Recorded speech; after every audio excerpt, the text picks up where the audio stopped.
This is our lesson 4 for qualitative research, which is entitled Characteristic, Strengths, Weaknesses, and Kinds of Qualitative Research.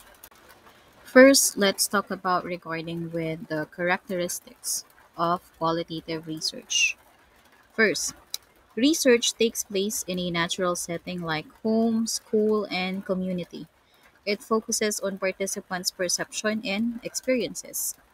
Second, researchers are sensitive to participants' needs and participants are actively engaged in the process. Third, data are collected through observation, interview, documents, emails, videos, blogs, etc. So when you say qualitative research, um, hindi lang siya basta sinet up sa isang room. So, pwede kayong ma-interview or pwede kayong mag-research sa bahay, sa school, sa barangay. Pwede mo ring i-research yung kakilala mo, hindi mo kilala, kaibigan mo, kamag-anak mo, tungkol sa perception and experiences nila. Pag ikaw ang researcher, kailangan sensitive ka sa mga sinasabi ng participants mo. Especially with your question, if it's applicable or not. And then, for you to be able to collect data, pwede kang mag-observe, interview, mag-document ka ng in-observe mo, mag-email ka sa mga kilala mo, tas kukunin mo yung mga reply back nila. And then, pwede ka rin mag-video o kaya gumawa ka ng blog regarding sa research mo. Other characteristic and uses of qualitative research. It may result in changes in research question after new discoveries occur. It is a process of describing a situation, analyzing data for themes or categories, and making interpretations or drawing conclusions. It may also be subjected to the researcher's personal interpretation. So, pag halimbawa, gagamit kayo ng qualitative research, normally kasi, after mong mag-research, pwedeng meron kang ma-discover na bago since ang kinokolektahan mo ng data dito is experiences ng mga participants mo o kaya yung mga beliefs or opinions nila. And then, pwede rin na gamitin mo sa qualitative research mo ang personal perception mo as the researcher. However, just like we have said before, kailangan meron kang supporting documents or facts kapag present mo na yung qualitative research data mo. Next on the topic is the strengths of using qualitative research. First, issues can be analyzed through detailed and deep examination. Second, interviews are not being limited or delimited to specific questions and can be guided by the researcher along the process.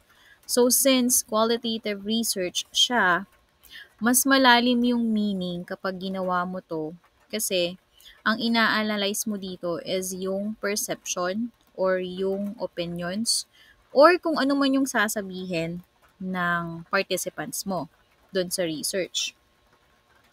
And then, hindi ka nalilimit sa isang specific questions. Kasi halimbawa, pag sumagot yan regarding sa kung ano man yung tinanong mo, possibly meron kang kasunod na question dun sa sagot niya. Tapos, as a researcher, pwede mo naman siyang i-guide along the process na ganito yung gawin, ah, ganito yung mangyayari if ever. So, you have to tell them or you have to be specific regarding with using qualitative research. Another strength is the research framework and direction can be easily revised as new information emerges. Since marami kang nakukuhang information, pwede mo siyang idagdag doon sa magiging qualitative research data mo o kaya pwede siyang mag-provide ng another information with the same topic. And then next is the obtained data from human experience is powerful and sometimes more interesting. Di ba kapag nagchichikahan kayo, pag nagmamaritesan kayo, mas interesting siya pag-usapan. So kapag qualitative research kasi, since we're talking about emotions or experiences, so marami kayong pwedeng makuhang data regarding with a certain topic na gusto nyong i-research. Lastly, for the strength of qualitative research, data usually are collected from a few cases or individuals, so findings cannot be generalized to a larger population. So normally ito, if ever ang question mo lang is, gaano katagal ka ba nagbababad sa Facebook or ilang oras kang natutulog sa loob ng isang araw or isang gabi. Most of the time, pwede kang mag-question dyan, 2, 3, 5 persons lang. So, hindi siya generalize na kailangan mo ng malaking population or malaking respondents para sagutin yung mga questions mo. Ito kasi, ang mga data na kinokollect nito, yung simple lang. Halimbawa, yung mga napapanahong issue, ganun. Nagiging larger population lang siya kapag halimbawa, kailangan mo na ng numbers. Meron ka ng kailangang ang patunayan na, for example, itong gamot na to, makakagamot to ng cancer. So, since malaking issue ang cancer sa Philippines, kailangan makakuha ka ng maraming data or maraming respondents or magre-research ka pa kung paano ba magiging effective yung gamot na yon para sa cancer. So, hindi ka lang basta magtatanong sa kung sino-sinong tao. So, meron kang magtatanong ka sa doktor, magtatanong ka sa mga pharmacist. So, magkakaroon ka ng iba't ibang ways to research kapag larger population ang target mo. But since we're talking about qualitative research, small size or small group of persons lang siya na pwede mong kolektahan ng data.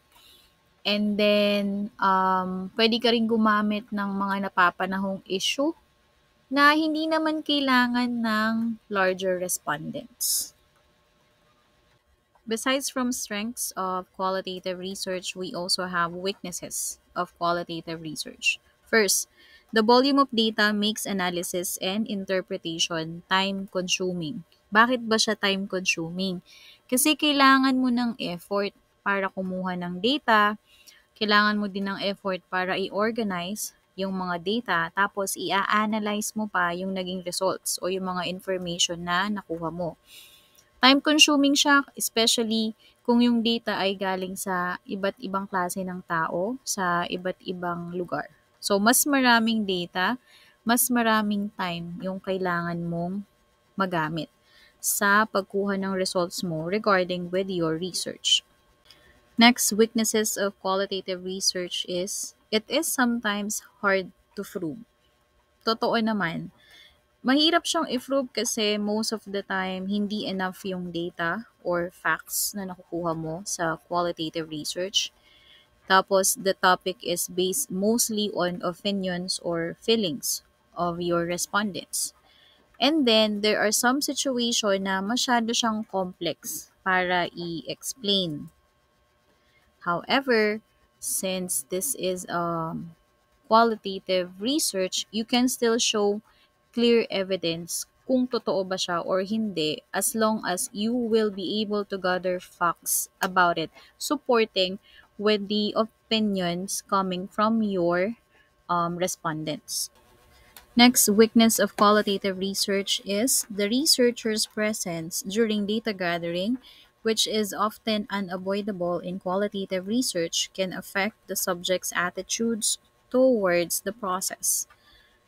Pag kasi nagre-research kayo, especially pag qualitative research, nandun kayo habang kino-collect nyo yung data or information. Pwede kayong gumawa ng interview, pwede rin kayong mag-observe.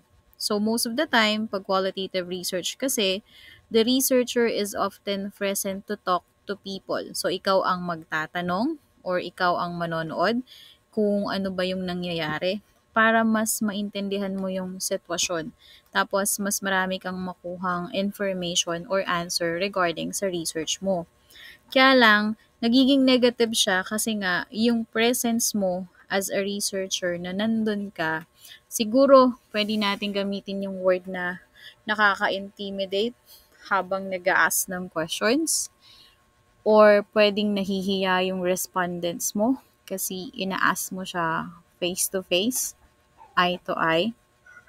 But still, unavoidable siya kasi ikaw mismo as a researcher yung magga-gather ng data or information na kailangan mo para sa research mo.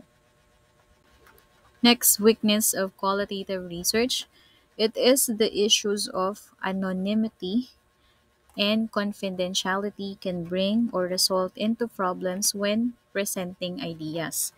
Bakit ba siya nagiging confidential? Kasi kapag ang nilagay mo sa respondents mo ay anonymous, possible niyan hindi sila maniwala na nag-question ka or nag-interview ka. Kasi walang information or walang details kung kanino nanggaling yung binigay mong data. Tapos nandiyan din yung question ng confidentiality. Kasi normally kapag nagre-research ka, hindi mo kasi pwedeng i-present kung sino man yung naging respondents mo. Para confidential yung details ng para confidential yung information nung nagbigay nung details or nung information na nagather mo. Parang data privacy, ganun. Next on the list for weaknesses is findings can be more difficult and take time to visualize. Lahat naman ng research, hindi lang sa qualitative research. Kapag kasi halimbawa, nag-gather mo na yung information na kailangan mo para sa research mo, magte-take time ka talaga. Hindi lang para i-visualize siya, para i-analyze siya. Kung paano mo ba siya ipe-present sa mga tao, or for example, paano mo ba siya ipe-present sa teacher mo or ide-defend mo. Since nakuha mo na yung information, kailangan muna ma-visualize mo kung ano ba yung pwedeng maging result or kalabasan or kung ano man yung maging conclusion ng research paper mo or ng qualitative research. So after ng weaknesses and strength, meron naman tayong iba't ibang uri or kinds of qualitative research. So una, phenomenology. It is the study of how people give meaning to their experience, like death of loved ones, care for the people, and friendliness of the people.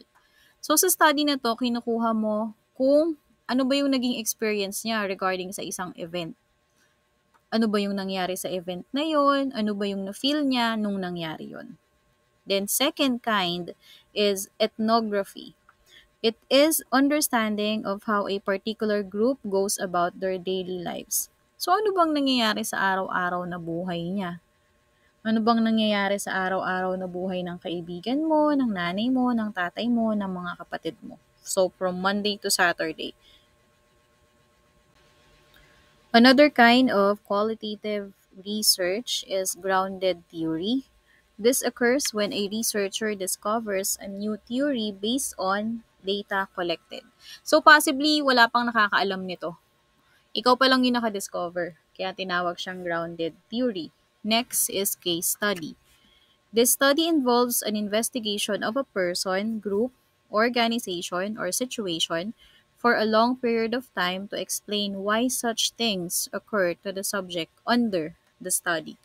So normally nangyayari to kapag halimbawa you wanted to know more kung bakit ba nangyayari ang isang bagay. So for example, pwedeng bakit kaya may breast cancer? Or pwede din naman na bakit kaya ang daming nagpo-post ng video sa TikTok ngayon? Bakit ang daming nagpe-Facebook? Mga ganong scenario. Basta ang investigate mo ay tao, grupo, organization, or pangyayari na parang hindi naman na-explain ng maayos. Tapos gusto mong malaman kung ano ba yung pwede mong malaman tungkol doon sa research na yun. Next kind of research or qualitative research is Content and discourse analysis. This method requires the examination or analysis of the substance or content of the communication that takes place through letters, books, journals, photos, video recordings, short message services, online messages, emails, audiovisual materials, etc. So, pag sinabi mo kasing content analysis, dito mo tinitignan kung gaano kadalas ba siya nasabi. Parang for example, halimbawa may nag speech sa harap nyo, may nagsasalita. Binibilang mo kung gaano kadami niya sinabi yung salitang help. It's like counting how many times something is mentioned. Pag discourse analysis naman, it is studying how people say things and what they really mean when they talk or write about it. Ano ba talaga yung gusto niyang sabihin? Ano ba talaga yung gusto niyang iparating?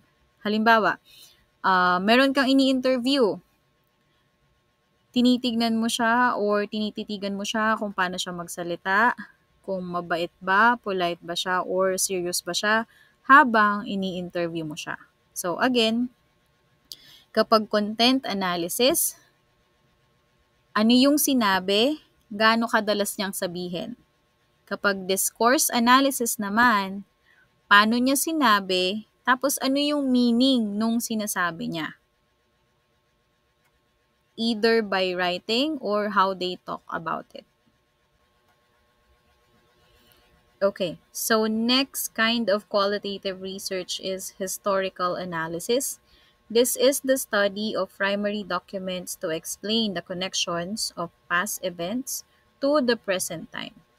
For example, meron ng existing na research about a certain topic. Tapos, gusto mo pa siyang i-research ngayon, ngayong time na to. So, kailangan, pag ginawa mo yung historical analysis, meron kang presentation ng past event, yung nakaraang nangyari na, hanggang sa present time, para makita mo kung may connection ba yung dalawa or wala. Next on the topic is importance of qualitative research. So, una, qualitative research in psychology. It is understanding psychological process and how they affect society is the contribution of qualitative research. Pwede ka kasing gumamit ng qualitative research kapag halimbawa ang topic mo ay psychological behavior. And then qualitative research in advertising. The stated connection of understanding the connection between advertising and consumers' preferences can be explained. Paano ba nagagamit yung qualitative research sa advertising? Halimbawa, pag nanonood ka ng commercial, bakit kaya pag pinalabas yung commercial ng Burger McDo, gustong-gusto mo nang bumili ng McDo or ng burger sa McDo? Tapos, bakit yung iba kapag nakikita yung advertising ng Starbucks sa bagong flavor ng kape nila kahit mahal, bakit sila bumibili? So, kapag gumamit ka ng qualitative research, doon mo malalaman yung connection ng advertising between the consumer. Next importance is qualitative research in education.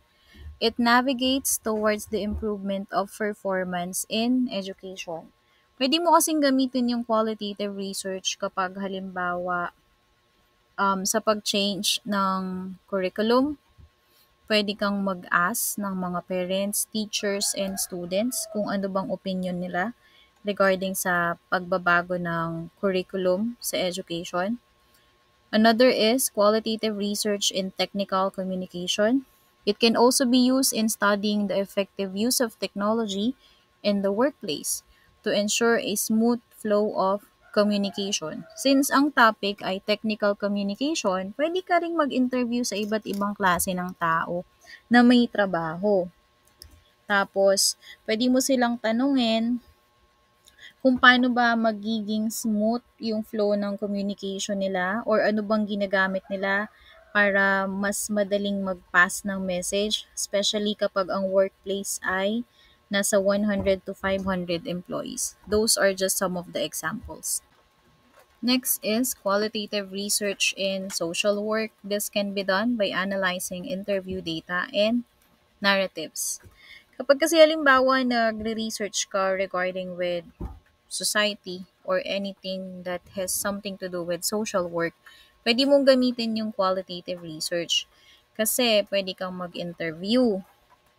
Tapos, after mong mag-interview, gagawa ka ng writing regarding dun sa na-interview mo or gagawa ka ng narrative tungkol dun sa details ng interview mo about sa topic of your research. Next is qualitative research in marketing. By thorough investigation through research, marketing strategies are improved for better return of investment. Most of the time, qualitative research ang ginagamit kapag halimbawa may gusto kang malaman tungkol sa marketing side of the industry. Bakit? Kasi pwede kang mag-interview ng iba't ibang klase ng tao. Halimbawa sa mall, pwede mong interviewin ng lahat ng nanay na namimili, ano yung madalas nilang bilhin. O kaya pwede kang mag-interview ng mga teenagers, ano yung madalas nilang gustong bilhin sa loob ng mall or bakit ba sila nasa loob ng mall. Para naman makita mo kung ano ba yung pwede mong gamiting marketing para mas madami ka pang maengganyong mga customer regarding with your business. So you could use qualitative research.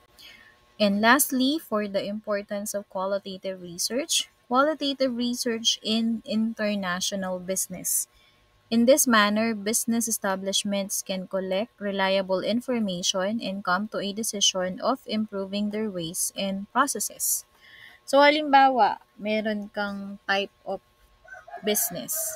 Tapos kailangan mong mag-gather ng data or information kung paano pa mapapa-improve yung process ng business mo.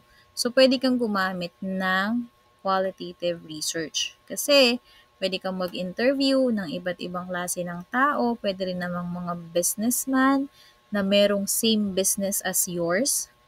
So pwede mo silang tanungin how do they improve their business for a long period of time or ano ba yung mga challenges na nangyari nung mga panahon na nagbe-business sila. You could actually do qualitative research either within the Philippines or outside the Philippines. As long as nag interview ka, nakikipag-usap ka, or nag-o-observe ka regarding sa certain topic mo ng research mo, you're doing qualitative research already. Okay, so this is the end of today's task. I'll be seeing you again on your next lesson for Practical Research 1. Enjoy the rest of the day. Bye.